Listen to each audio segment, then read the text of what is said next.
Good morning and welcome to the Wednesday, October 25th, 2023 Lextran Board of Directors meeting. My name is Norma Zamora and I am serving as the interim general manager for Lextran. I will now turn over the meeting to our chair, Harding Dow.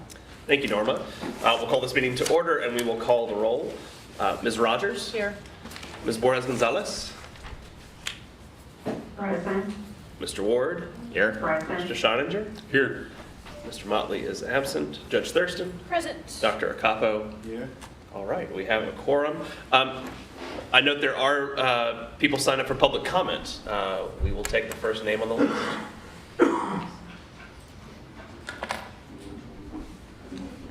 I'm going to assume that's me. And if you would, before you begin your 3 minutes, if you would please give us your name and your affiliation. Okay. My name is Gail Swanson, and I am a member of the Build Transportation Committee. So we've had contact with you folks recently. Yes. And just last Thursday, in fact, we worked alongside Council Member Chuck Ellinger to host a Community Transportation Summit. We were happy to be joined by Mr. Combs and Ms. Elliott and several council members and various community organizations. We understand that not everyone could make it, so we're here to give you an update on what was discussed. During our meeting, we discussed the daily transportation challenges faced by many of our community members. These challenges primarily revolve around accessibility and efficiency. Some individuals who depend on public transportation find it limiting in terms of destinations and schedules, and they need a more flexible option for specific trips. Others require transportation to reach the bus stop, while some need more adaptable transportation tailored to their unique needs. As you know, Build has been focusing on microtransit as a solution to address these issues. During the summit, Sarish Kasad from VIA shared how microtransit can bridge these gaps that I mentioned before. On the business side, we learned about CODA's success in Columbus, and CODA is their microtransit system, where ridership increased 15-fold in just 4 years through microtransit. We also heard about the community impact in Birmingham, Alabama, with that city experiencing a 79% increase in access to jobs and hospitals within a 30-minute radius of the transportation zone. Public transportation is a lifeline for many people in our city, and we thank Lextran staff and drivers for their service to our community. Our main goal is to ensure that everyone has access to this vital service, and microtransit has proven itself as a successful solution in many other communities like ours. Build is committed to advocating for the funding needed to launch a microtransit pilot program here in Lexington, and we will follow up with council members over the next several months to understand what options there are out there for funding. If anyone would like to view the entire summit, we're more than happy to share a recording. And I would like to let you know that all 4 of the TV stations were there. It was pretty incredible. For any questions or if you'd like to learn more, please don't hesitate to reach out to us. You can find our contact information at buildlex.org. Thank you. Thank you, Mrs. Swanson. Thank you for Appreciate being present. it. Is there anybody else for public comment? Yes, Mrs. Kelly.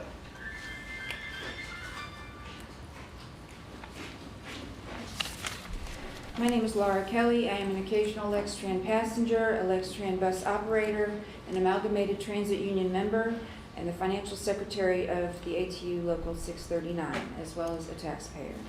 As I said in an email yesterday, I don't think the minutes from last month's meeting accurately reflect my comments. I made 2 points. The first, in respect of the board's bylaws, was to address an agenda item. That item was a recent hiring fair as reflective of an ongoing employee retention problem. I already spoke to you on this topic. There was no request to add this topic to this month's agenda because that would be redundant. And I subsequently met with management once about it, although without concrete proposals. I don't expect any outcome on either side. That's more work that I have to do. So I was satisfied with that meeting. The second point, which was preceded by the word secondly, was to request that in the interest of continued harmonious labor management relations here, that the union's serious problems, plural, with Lextran management be placed on the agenda for the next meeting. That has been misconstrued or ignored. If I was not clear, I apologize. I'm not an experienced public speaker. In the interim, the situation has deteriorated from bad to what I now refer to as a circus. The short version of it is this. You signed it, they won't follow it. A 3-minute public comment barely even gives me time to mention that among many violations of our contract, of our collective bargaining rights, of fair labor standards established by the National Labor Relations Act, and in my opinion, violations of Kentucky law, Lextran is preparing to spend many thousands of taxpayer dollars to arbitrate to defend management's right to violate our constitutional rights. You cannot let a public sector unionized worker find out that he got fired through the grapevine. That just isn't going to fly. Lextran even has policies and procedures to prevent this, commonly known as the your side of the story letter. Other employees benefit from this commonly for some reason. Somebody got trigger happy. So I guess Lextran has money to burn, and off we go to arbitration. The members could see that it was wrong, and the vote was overwhelmingly in favor. My feeling is Lextran bet on the fact that since it was a part-time worker, he wouldn't pursue it, and the members would not vote to arbitrate for a part-timer. That was wrong. I have to say, I feel the board's bylaws are not appropriate or fit for purpose for a taxpayer-funded entity in the year 2023. We can go to the city council and talk about whatever we want. I've heard that city council members want to hear from us about what is going on here. So I guess that's what we'll do. Thank you. Thank you, Ms. Keller. Thank you. Yes, sir. Thank you, Mr. Dowell. My name is Todd Birch. I'm a former Lextran rider, a citizen taxpayer of Lexington. I'm a coach operator employed at Lextran. Soon to be starting my 8th year, proudly serving the people of Lexington and the University of Kentucky. I'm also the president of the Amalgamated Transit Union in representation of the collective bargaining unit here at Lextran. On page 47 of the current collective bargaining agreement, it is stated, whereas the collective bargaining agreement between the Transit Authority of Lexington, Fayette Urban County Government, Lextran, and the Amalgamated Transit Union, AFL-CIO Local 639, has been ratified. Whereas the Board of Directors of Lextran agrees with the terms of this contract, this collective bargaining agreement, and the Lextran Board of Directors hereby adopts the collective bargaining agreement as written and directs the general manager to execute the contract. Signed by Judge Thurston in representation of the Lextran Board of Directors, and signed by the judiciaries of this chapter. The only line of communication between the board and the officials of this chapter is an email address. After several attempts to contact the board via this email, we have yet to receive a reply. The only other line of communication with the board is through these meetings that limit our communication to 3 minutes with a stipulation that we may only comment on the agenda. That is why I'm here today. Seems efforts to censor us. Though it is clear this agreement is between the Lextran Board of Directors and this chapter of the Amalgamated Transit Union. A question I receive from our members on a daily basis is who holds Lextran management accountable? You signed this legal and binding contract in agreement with the ATU. How do you know this contract is being executed, administered properly and concisely, and it's in its entirety as ordered by Judge Thurston? How do you know? How do you know management is not breaking federal law? How do you know management is not creating a hostile work environment? How do you know management isn't disrespecting the collective bargaining unit and employees of Lextran when management makes rules and renders terminations that blatantly disregard contractual guidelines? How do you know management is not promising concessions to new hires that violate the contract? How do you know that management is in compliance with this agreement? How do you know that management is not being loud and aggressive in meetings with the union? How do you know that management is not lying to its employees? How do you know that management is not causing unmeritable arbitrations and abusing taxpayer dollars? How do you know? We have the right to report to you. You signed this contract in agreement with the ATU. You have ordered management to execute this contract. There's much more proof of management's continuous and blatant and violations of this contract and insubordination with your order. This chapter of the ATU respectfully requests that the Lextran Board of Directors regularly communicate with us. Thank you for your time. Thank you, Mr. Birch.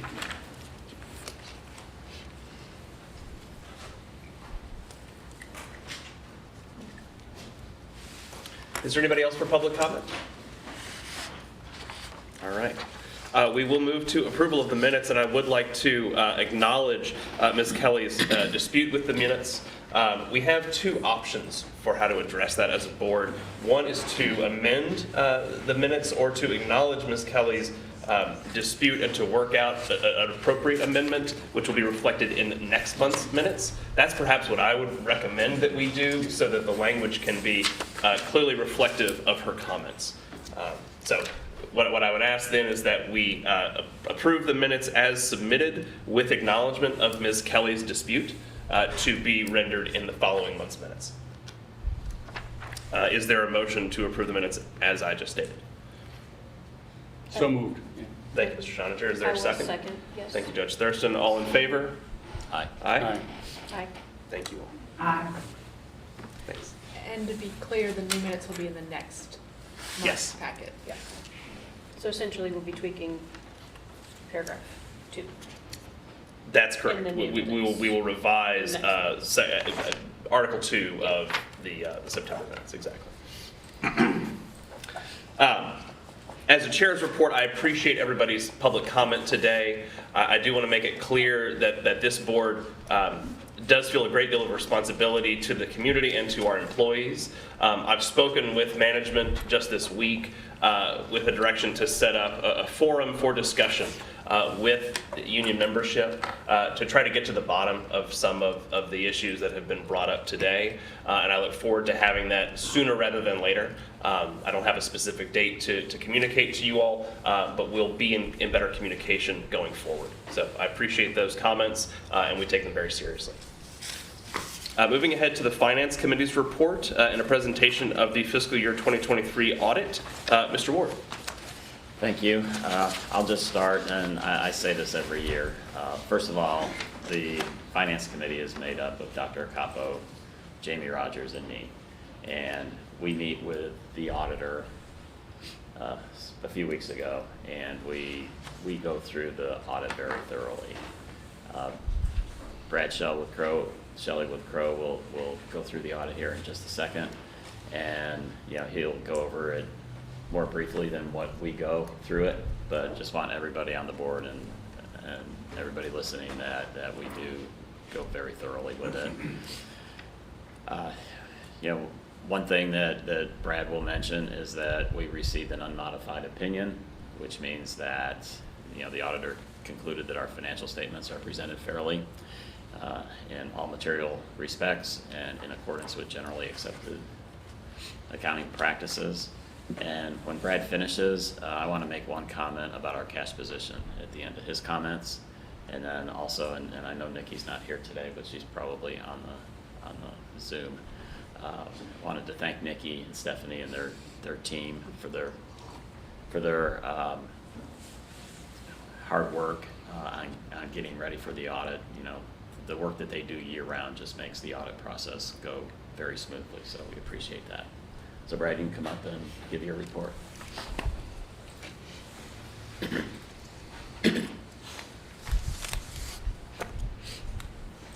morning. Brad Shelley, partner at Crow.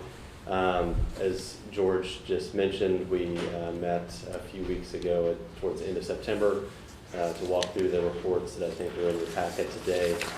Just to give a quick timeline, from a testing standpoint, we performed most of the testing in mid-August, completed that testing, went through our review process, and then obviously went through the review of the financial statements with the Finance Committee, discussed that in a good amount of detail.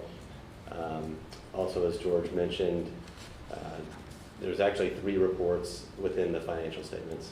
So as you look through there, there's an independent auditor's report towards the front, and then there's 2 more in the back. In the first report, that is over your financial statements. We did report an unmodified or unqualified opinion, which means that the financial statements are free of material misstatements. So that's the highest level of assurance that we can provide. The other 2 reports are related to your federal expenditures, and so in the testing that we do there. The first report there is in accordance with government auditing standards, and in that report we are reporting that there are no material weaknesses or significant deficiencies in internal controls, and no issues of non-compliance that we identified. In the second report, as part of that single audit federal reporting package, that is related to specifically the major program that we tested, which is the federal transit cluster. That's really most of your federal dollars.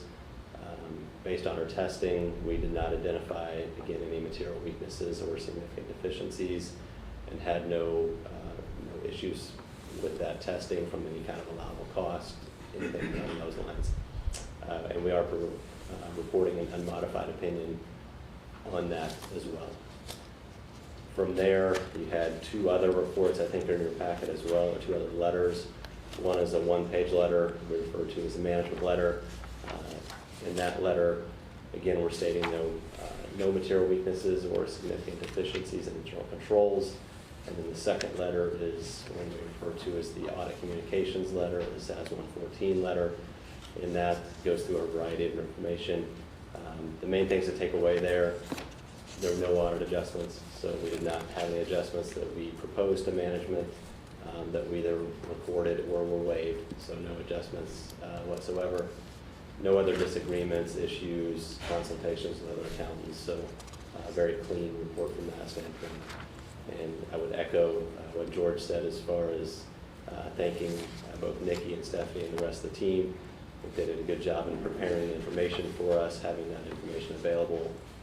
We do talk throughout the year as new accounting standards come up, as issues, significant transactions, et cetera. So they do a good job as far as being proactive in that area as well. So we appreciate that. That concludes my report. And if anyone has any questions, happy to answer those. Sure. Thanks so much for your report. I did have a question just to describe, you mentioned testing a couple of times in there. What's the nature of those tests?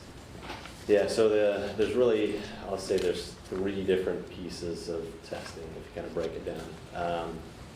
There's the financial statement testing that we do, and so that can start obviously in a planning. We'll go through planning, we'll do some planning analytics, discussions with management, others. We do some internal controls testing and some corroboration, which is kind of just checking on the internal controls, understanding what those are. And then we do our substantive testing, which is actually testing the numbers of the financial statements. And so that's, whether it's looking at bank reconciliations, revenues, et cetera, we're testing those. So that's all part of the financial statement testing. Separate from that are what I was talking about, those 2 reports related to the federal expenditures. We do testing over those expenditures that, during the current fiscal year to check for a variety of things, make sure they're allowable under the uniform guidance, which is what kind of outlines what those dollars can be spent on. So we look at that to make sure it's allowable, it's spent in the correct period, that the proper reporting is happening. So that's the testing related to the federal grants. And then the third piece, which is actually going on now, doesn't result in a report that comes here, is the NTD testing. And so we do an agreed upon procedures report related to the NTD stands for National Transit Database. And that's a report that gets submitted annually by Lextran. We are required to do certain procedures as outlined by the FDA, and then we go through and provide a report based on those procedures. So that's actually in process now. That's not due until the end of this month. Thank you.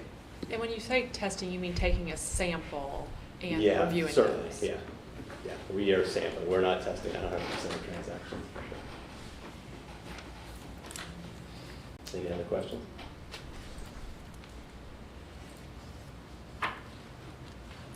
Thanks so much. All right, thank you. George, did you want him to stay up for? No, he doesn't need to. No, the other thing I wanted to mention, and we'll see this when we get to the financial reports, is that, our cash position is favorable.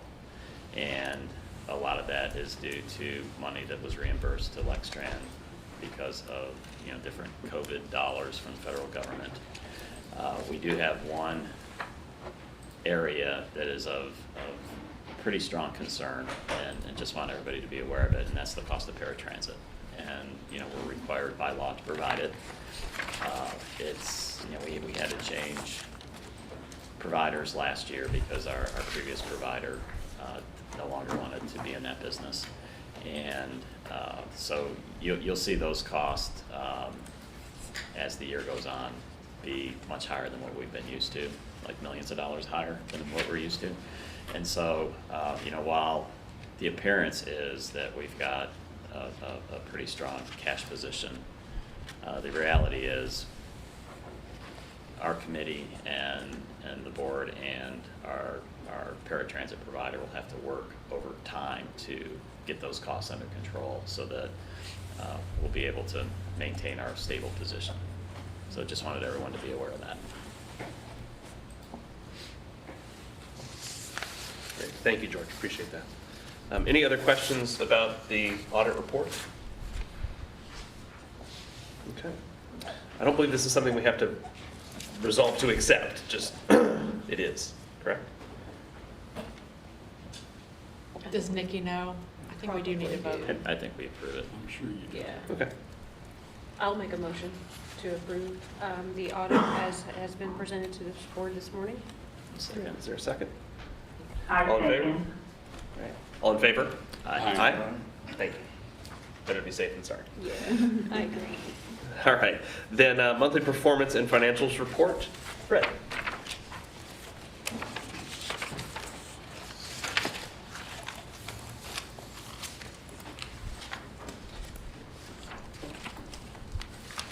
Good morning, everyone. Happy to present our performance for September. Our mission statement: we serve people in our community with mobility solutions. And right off the bat here, I have this wonderful picture of our rodeo. We had wonderful weather, great competition.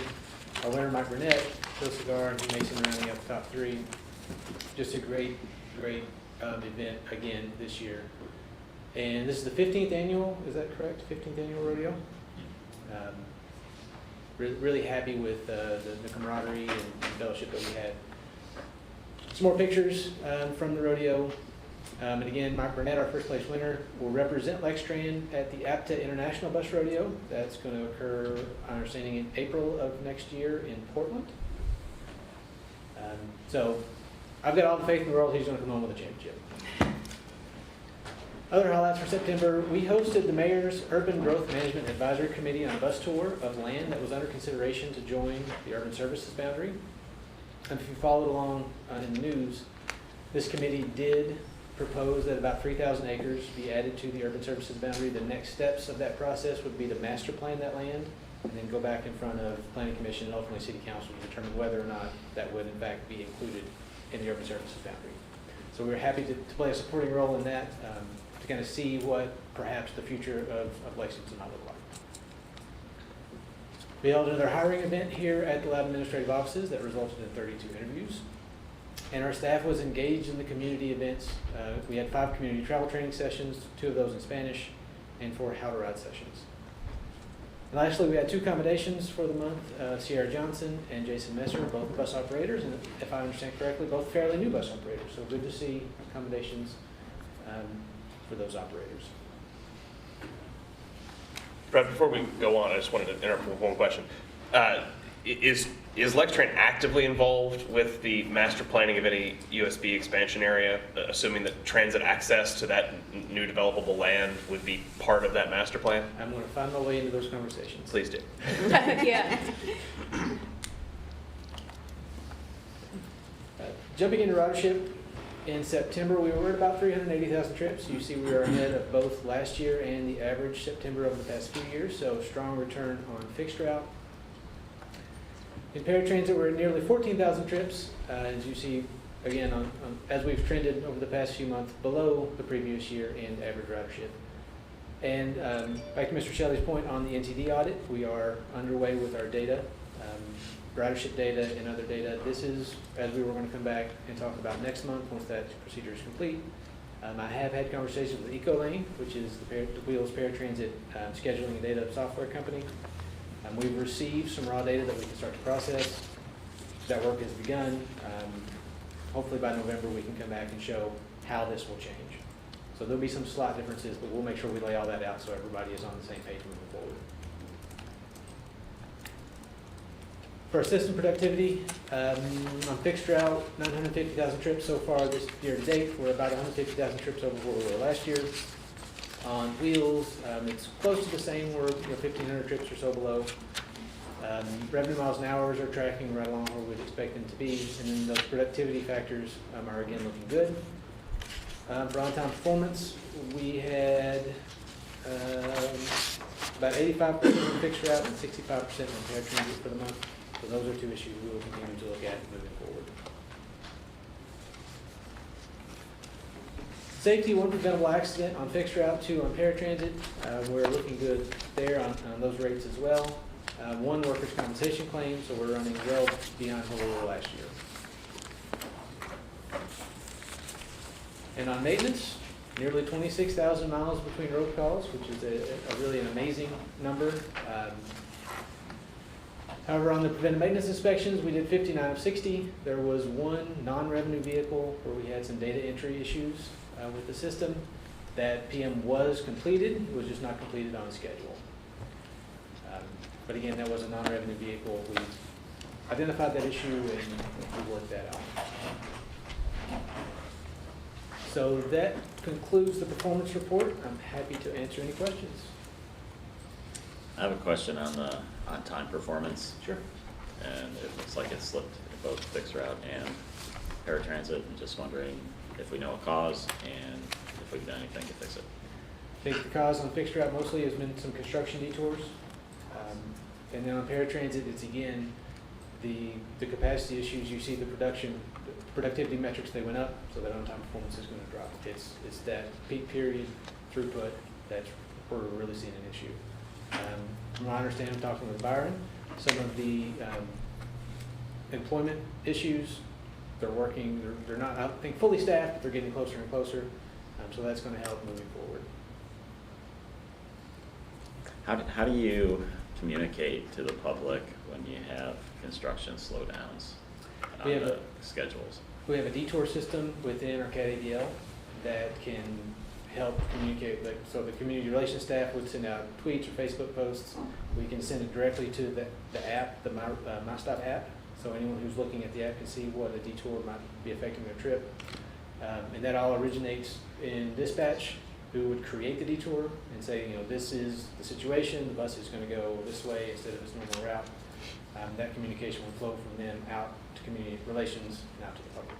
So really through the app, through social media, those are the 2 biggest ways. So is the bus stop time adjusted in the app so that they know? Or does it just tell them it's going to be late? Frequently we say it's closed. I mean, because that's the issue that happens. If your stop is closed because of a detour, it's going to show you that. Okay. And then in the app, it's going to say that bus is now however many minutes late. And it's going to show you where it is in the system. I have a question. So if you go back to your slide of the graph over time, one of these, and so I notice all of the fixed routes, we're doing better year to date than we were last year. So 800,000 rides for weekday ridership is bigger than the 600,000. But then if we go to paratransit, year to date we have 42,000 rides year to date compared to 44,000 year to date last year. So an opposite trend is happening where we're having fewer rides this year than last year. Is that more of the delay concerns or? So fixed route, I think we continue to improve ridership in general. We saw over on campus, I think we talked about last month, the shopping centers and healthcare facilities, we've seen ridership improve there. That's, I think, a natural sort of trend from where we were in the pandemic, so a natural sort of flow upwards. On paratransit, I think some of this is going to be once we finish the NTD audit, when we report unlinked passenger trips as defined by the NTD. I think some of this is going to look a little bit better, but I do think that some of the issues that's plagued paratransit over the past year, the on-time performance, the scheduling, has impacted ridership. So I don't know that we're going to flip the script and be growing the way that we were, but I think it's going to look a little bit better than it is this year. And Can I follow up on that? yeah. On the different routes, I mean, are you seeing a big increase in UK because of the number of students? UK was, And is that kind of skewing the number a little bit? Because UK would be outperforming, the increase in UK would outperform the increase in the other routes, certainly. But we have also seen some increase on the other routes as well. I think Route 5 is doing better than it has recently. And even some of the smaller routes, I remember talking about Northside Connector. We saw a pretty big jump there. But the ridership on that route is so small compared to the other routes. Yeah. That percentage kind of looks bigger. So we've seen across the board, on the core system and on campus, an increase. I would say that the increase on campus outperforms the increase on the core system, if that kind of makes sense. So I don't know, you might want to look back and see how that affects the overall number. Sure. Because maybe that graph doesn't look quite the same. Are there more students or there's more students. just more total volume of students? I can break that out when I do the NTD, the results of the NTD audit, and show how UK affects everything. I can do that. And then also, because I love the numbers, I know you love the numbers. I think understanding what success looks like, so is 42,000 rides year to date successful for paratransit? When you're doing this, that seems like a pretty significant number of rides, but comparable. What should it be? Before the pandemic, the conversation around paratransit was much the same. Cost was a concern, but the concern was the rapid increase in ridership. And I can recall we were doing 20 to 21,000 trips in a month. And as that kept month over month over month increasing, we're like, costs are going to get out of hand. So I think as the demand of the city, there's still some more room for paratransit to grow based on what we saw before the pandemic. And we still have the aging population and all those other demographic factors that feed into the ridership of paratransit. But what can we compare it to say that we're doing well? There's some information in the COA, a peer comparison that we can pull out, and I can share that with you as well. Yeah, just giving the number of our population, Lexington's population that is aging and that may qualify for paratransit, that number is going to continue to go up and up.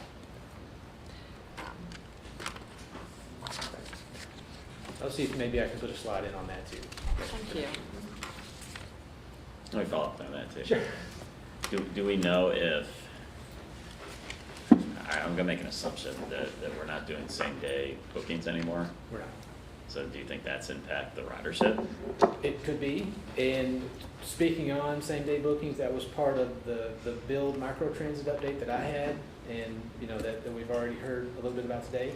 That's one of the issues that I hear in the community. I don't know, I can't say numerically what the impact has had, but I have heard same-day booking is one of the elements that started this push towards microtransit, in my opinion. So that's something to consider moving forward. Okay. Great. Thank you, Fred. You're welcome. And now we will go to financials.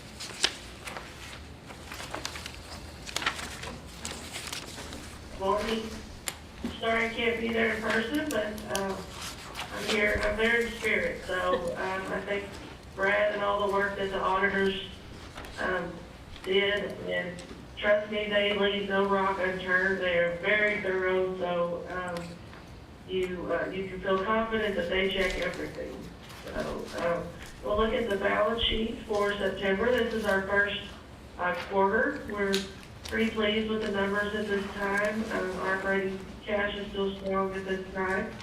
I mentioned last month we have the work in progress there. That's $5 million we're waiting on grant reimbursement for the CNG buses that we purchased. So there's no problems there. It's just a timing issue. Everything else looks pretty normal. I'll be glad to answer any questions on the balance sheet. Otherwise, we can move on to the revenue and expenses.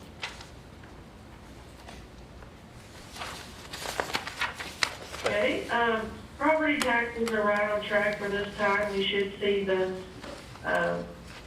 most of the money coming in November and December as usual, so we're right on track. Our passenger revenue is looking good. We're a little bit over budget, about $41,000, and as you'll notice, we're about $50,000 more than we were this time last year, so we're very happy with that. Federal and state funding, that's timing with grants, so no issues there. Other revenues such as UK, fuel taxes, that's right on track. All of our other expenses at this time, except as Mr. Ward mentioned, we're still looking at paratransit. Everything else is pretty much under budget at this time, so we're very happy with that. We're looking at our fuel. Our monthly average diesel cost for September was $3.38. Last year at this time it was $3.67, so we still are down a little bit. Year-to-date average is $3, and our CNG cost did drop a little bit for September. It was $1.31, so that sounds really good compared to our diesel costs. So we're happy to have those new CNG buses. But everything else is looking good at this time, and I'll be glad to answer any questions. I have a question regarding the property taxes. I know some of us are going to be getting an additional bill on those. Have we crunched the numbers to know, is that going to flush us any more in our cash flow or not have much significance? Or do we know? I don't know, but from what I've read, I would say that it won't be that significant. I don't think it We impacts did us at receive all. more money last year than we were expecting, but I don't think it'll be, anything over. Earth shattering? Yeah, I mean, that's It's just for kind of what I streetlights. Right. gathered from the Herald Leader reporting, but just wanted to ask that. Thank you. Yeah, the portion for Lextran's on the main bill. Gotcha. And I don't think we have the authority to ask for more. Gotcha. Gotcha. But the Okay. city's asking for more. Not at this time. And then Nikki, for property taxes, though, we budgeted, was it a 3.5 or a 3% increase? So we're already budgeting to get a little bit more in property taxes. It's just, will it come in at a 4% or a 5% compared to last year? Gotcha. Yes, that's correct. And then the 340 spent on professional services so far, what was that? Professional services are, that's the management contract, the audit, anything that's contract maintenance related, such as sending a vehicle out to be repaired or any building repairs, anything like that. And we do budget quite a bit in that line because we have the engine rebuilds that we've talked about before, which are about $50,000 a piece. So we do spread that out through the entire year.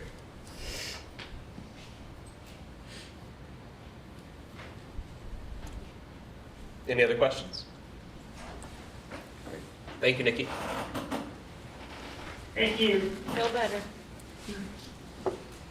Thank you. Excuse me. We do have 2 action items to review as a board and to approve. The first is Resolution 2023-18 to approve a resident assistant general manager. Norma. Okay. Lextran's contract with Transdev provides the board's review and approval of the resident assistant general manager. Mr. Randolph Williams was screened by Transdev Talent Acquisition Department and interviewed with the former Lextran general manager, Gio Burnett, Transdev regional vice president, Jared Varner, and myself. In addition, a virtual interview was conducted with the board chair, Harding Dowell, board vice chair, Jamie Rogers, and board finance committee chair, George Ward. This resolution requests the approval of Randolph Williams as Lextran's resident assistant general manager as submitted and recommended by Transdev's Lextran Contract Management Services Company. Great. And I think I shared Mr. Williams' qualifications with all of you via email last week. Were there any questions or thoughts on that? Or is there a motion to approve his hiring?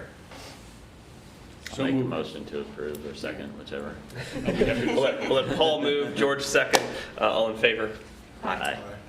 Thank you all very much, and we look forward to him joining us on November 6th of this year. The next resolution, 2023-19, is related to Mr. Williams' hiring, which is to designate him as a signatory. Norma. Okay.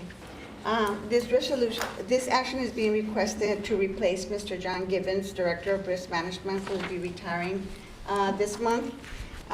We're requesting the authority to designate Randolph Williams Jr., Assistant General Manager, as an additional signatory for checking account established for the operations of the Transit Authority of Lextran Fayette Urban County Government, Lextran. We currently, there's normally four dignitaries. He will be the third. Once the GM is appointed, that will make the fourth. So moved. Josh Thurston moves. Jamie seconds. All in favor? Aye. And just as a note, that will be effective as soon as he begins his employment or his assignment with us. Okay. Is there a change order report today? No, we don't. Okay, no change order report. So then we'll move into old business. Yes, I've got a couple of old business notes. First, on the Proterra bankruptcy. As you recall, Proterra filed for Chapter 11 protection back in August, and the FTA has scheduled listening sessions with different regions around the country. We were a part of one that included Park and Louisville, the City of Clemson, and the South Carolina Department of Transportation. I would say that each of those agencies shared the same frustrations with Proterra, which was some of the service requests not being responded to in a timely manner, issues with getting parts, issues with keeping those vehicles on the street. The FTA listened to the concerns, they took notes. We don't know what the final outcome of that meeting will be. As they gather the information, the plan is to take that to the decision makers, the Department of Transportation, to determine what would happen, the steps moving forward with the Proterra bankruptcy. So I wish I had more information to share of concrete next steps out of the FTA, but I just want the board to be aware that those conversations are happening, and we look for some information out of the Department of Transportation and the FTA in the coming months. And we will certainly keep you posted as the bankruptcy, moves forward in court, if there's anything that would affect us here at Lextran. Do you have any idea nationally how many of those buses were purchased? I don't, but I know there's some hundreds probably, right? Yeah, there's some places in California that have quite a number. And the frustrations are certainly more on those first generation of fast charge vehicles like that we have. And is our intent or our hope with this negotiation with the FTA still to allow Lextran and other agencies that have these buses to dispose of them or to write them off of their books sooner than the FTA would normally allow? I think that would be a very welcome outcome, should that happen. Great. Any other questions about that lovely recurring nightmare? All right, then an update on Bill. Yeah, and Ms. Swanson did a great job of kind of talking about how the meeting went, so I won't try to say the same thing twice. It was very inspiring to see a room of people interested in transit and transportation, and I was happy to be a part of that conversation.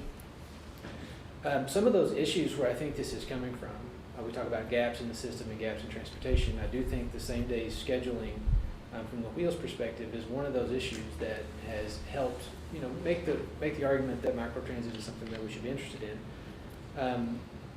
But really when we began conversations with Build, it was about people with mental illnesses and to make sure that they have the proper transportation that they need.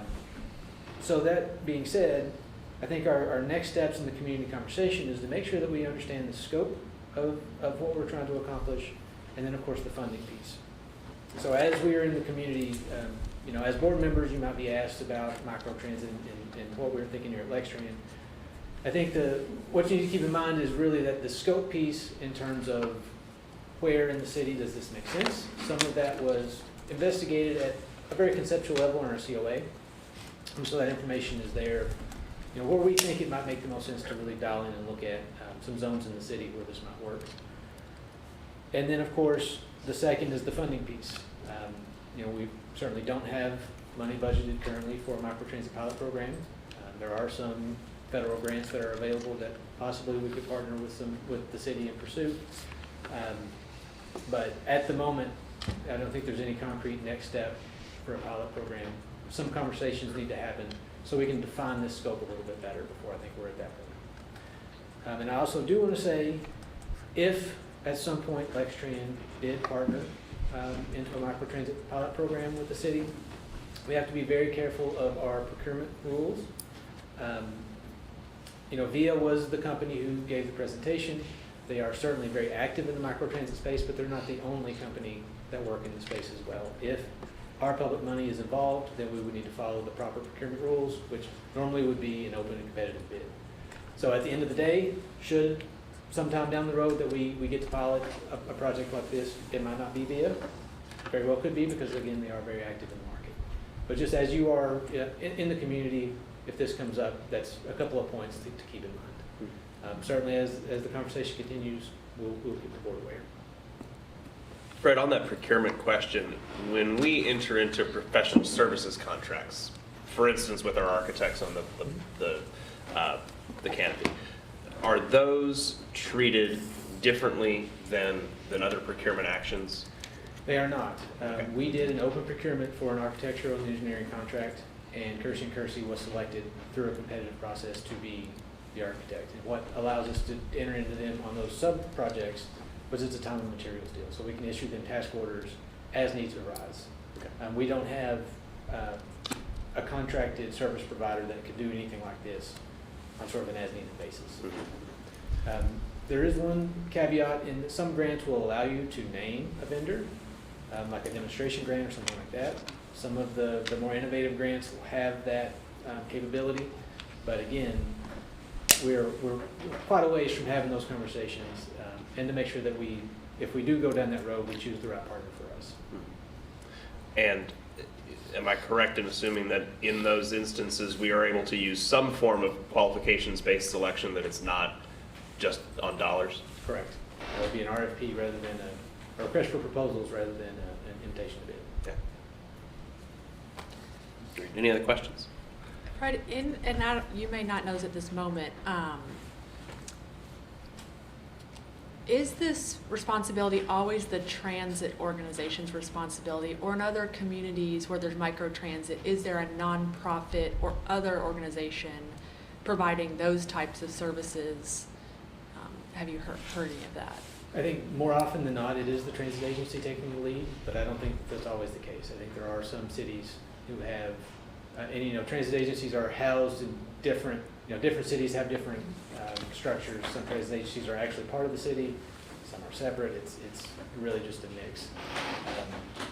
So agencies of our size, probably the transit agency would at least some level be involved, and I think we should be at least at the table to make sure that you know, we don't want overlapping services. If Wheels and Paratransit can do something, there's no need for someone else to pay for it again.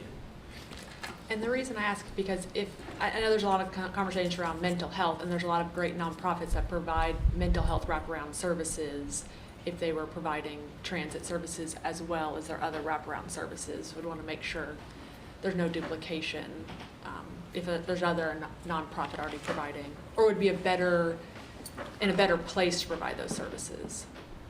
Those conversations that we'll have to have with those providers. All those conversations need to be had before moving forward with this direction.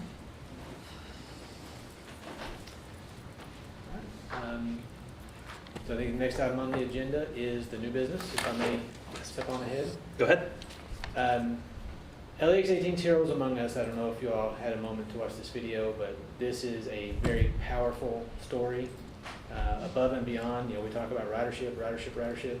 This is an impact that is just amazing. And we will pull it up and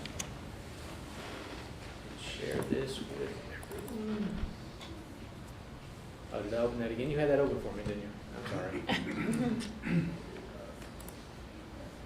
October is Domestic Violence Awareness Month, and tonight's installment of our Heroes Among Us series touches on this difficult subject. With that is a story that really touched us all. As I was working on this a few days ago, it became very clear that sometimes we find heroes where we least expect them. 3 years ago, LJ Hasty never dreamed she'd be doing this. Not try with us.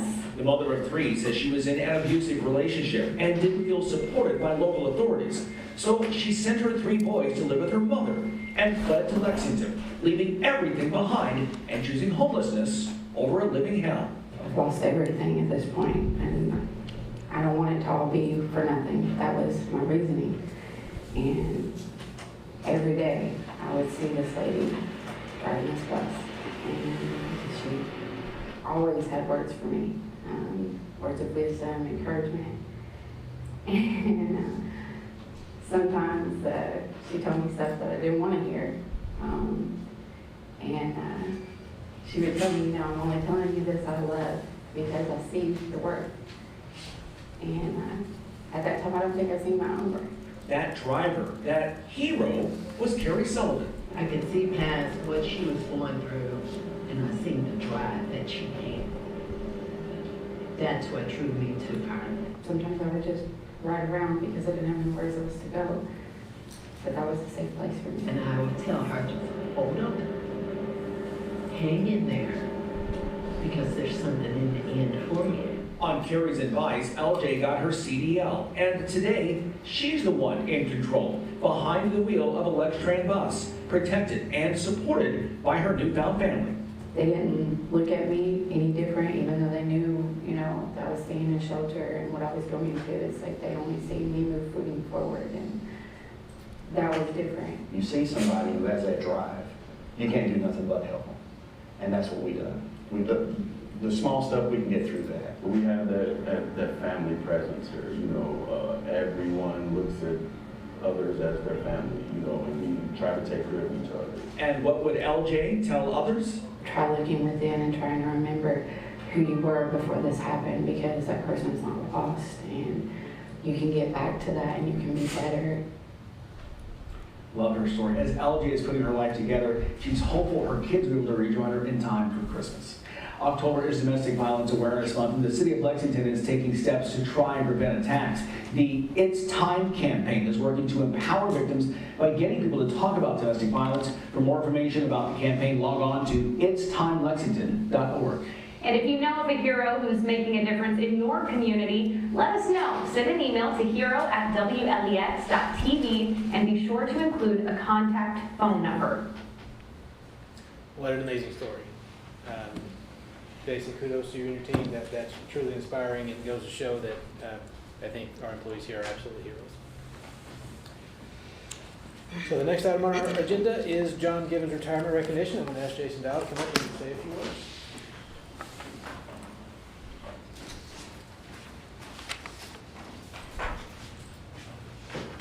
Man. Yeah, you gotta follow that. I get choked up every time I hear it. So, Anyway, Director of Operations, Jason Dial. Pleasure to be here talking to you about one of my colleagues who is not here today, unfortunately. He's on Zoom. I bet you I can count on one hand how many times he's missed in the last 40 years, and that includes today. So, sorry you're not feeling well, John. Friday this week's going to end his 40-year career with Lextran. I just wanted to talk about a couple of items that I've been involved with him over the years. You know, I'm sure going to leave a couple of things out, so if I do, I apologize up front. You know, John began his career here back in 1983. I think I was 5 years old at the time, I can't remember. But you know, 40 years, just, you know, when you think about that and think about all the different things that he has been here and seen over the years, it's unreal. You know, when John started, you know, and he'll joke about this, things weren't like they were now. You know, they were just go ahead and get in the bus. If you can make it around the block without hitting anything, you're hired. You know, nowadays we have other protocols that you have to follow. So, you know, back then, you know, you started driving and you didn't have power steering. You didn't have the automatic fare box, the counters, the camera systems. You know, they didn't even have a CDL back then. I mean, there was what they call a chauffeur's license. And, you know, it didn't take much to go get a chauffeur's license. You just went down and filled out the paperwork and you got one. But over the years, you know, those things changed. You know, we started getting some manual fare boxes to where, you know, people would throw their money in there and you'd have to look down and count all the money and make sure that you were a good counter and quick too, because that thing, it dropped the money real quick. We still have one upstairs, I believe, next to the general manager's office, if I'm not mistaken. You know, over the years, he did a lot of stuff, and then around 1998, he got involved in the training of the bus operators. That was a class that probably the largest at the time that they had ever had. This was just before the night service actually started. So in 1998, that's about 25 trainees in that class, including myself. So a lot of those employees are still here right now. I think the top 5 or 6 were in that class, if I'm not mistaken. Mid-2000s, I think John started looking at how he could contribute more to the organization, and then he became the first training coordinator, and that's where everything just started rolling uphill. Okay, he became that under the leadership of Mr. Ben Spalding. I'm sure you guys remember him. Some of you should. And then, you know, over several years, he finally started looking at some things to make this process better in the hiring for our bus operators. Through several different phases, I think we went through some TSI training and some other ones. We now have a world-renowned, I guess, training program with TAPCO, and we still use it today. So it's that good. They update the material every so often, and of course John's on top of that. 2008, you know, John started looking for, or John and some of the other directors, they started seeing things about the best bus operators and bus rodeos and stuff like that. So he started investigating that, and in 2009, he led us to our first bus rodeo. And we've had that event every year. Now that's for the operators. It's not for anybody else. And these are things that weren't offered to he and I when we were driving. So, you know, he started doing that in 2009. And then every year since then, our operators enjoy this. I mean, it's some camaraderie. They really get involved. And of course, Mike Burnett, he's our winner for I don't know how many years now. I lost count after 3. But, you know, they lead us, and then we started going to the International Bus Rodeo. So after that, you know, he started his 15-year tenure in the Director of Risk Management position, and he started looking at ways that he could maintain the integrity of Lextran through training and safety. And he's managed to succeed in that. So, you know, and over the 40 years, you know, he's seen many changes. You know, he saw the beginning of the night shift night service startup. He saw the beginning of Saturday services start up, and then, of course, Sunday service several years after that. You know, he's seen new buses come that had power steering, air conditioning, and air ride seats. And then in 2016, he's seen the first battery electric powered bus hit the streets of Lexington. Developed many security protocols, safety protocols, accident procedures, and all kinds of other policies that kind of revolve around the safety, security, training, and risk management areas. So, you know, the 40 years has been very demanding for him, but none more than 2020. 2020 was something new to everyone. And John, he led Lextran through this. We were able to keep service. We didn't miss any service. When we had to, we had all routes running. We didn't have to lay off any employees. We kept it all. And that's because of him.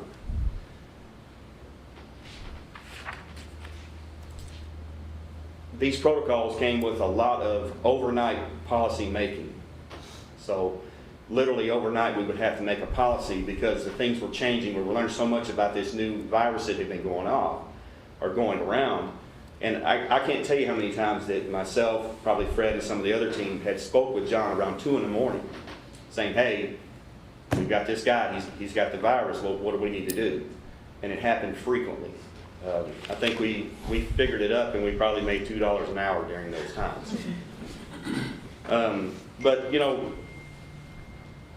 after all of those accomplishments in giving to Lextran employees and some of the other things that he's done over the years, probably the most rewarding or most exciting time for him just came recently when he had the ability to be a contestant in the bus rodeo. Now, John had put this on for 15 years and never, ever had he ever been able to compete in this event because it wasn't about him. It wasn't about, you know, the administrative staff. It's about the operators and what they do on a day-to-day basis. But given the fact that these things weren't offered to he or I during this time, I felt it was the right thing to do to let him, his last rodeo, let him compete. And he competed and had a wonderful time, had a great time. It may not mean much to most people, but when these things weren't offered when you were driving, the only thing you really got way back then, I'm talking, you know, 25, 26 years ago, was a little lapel pin with a little diamond in the middle of it. So, and I believe he still has that if I'm not mistaken. So,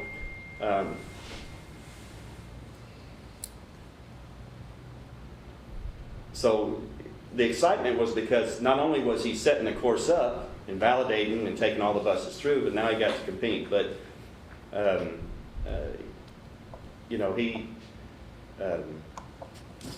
had a blast. It was fun because when I told him he was going to be competing in our annual rodeo meeting, he immediately dropped what he was doing and went and stuck his hand in the thing, drew out what number he was going to be. Before I could say, hey, we're going to go last, so he went ahead and grabbed one. So now rodeo is going to continue, of course, and you know, the safety awards and all the other things that John is involved in, and all those things are going to continue. But one thing that we will be certain of is that he has left us in a very good position to move forward over the next 5, 10, 15 years, whatever, with the autonomous buses and all the electric vehicles that we're going to be getting. He's definitely left us in a good position to move forward. So with that, we're going to thank him for all of his service here, 40 years, and now he can officially start his new job as a golf champion. So thank you, John. We appreciate you. Thank you, John.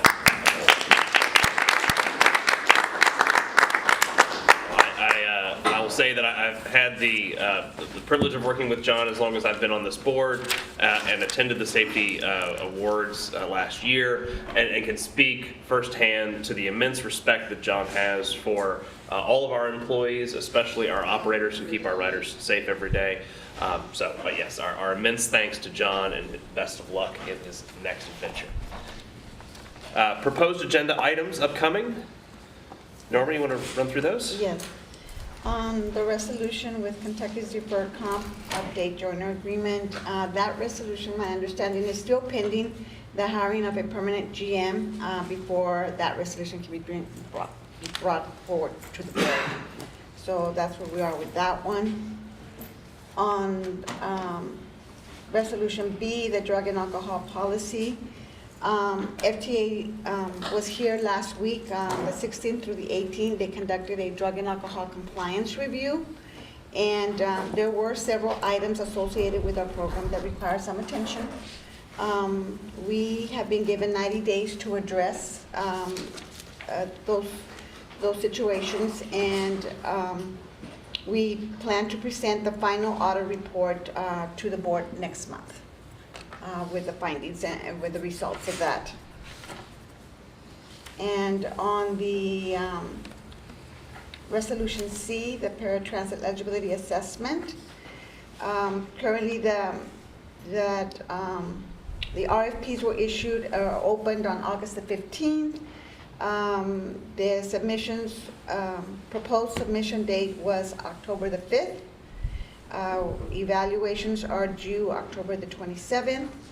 And we are looking at having the contract be awarded at the next board meeting. We have an expected start date of January the 18th.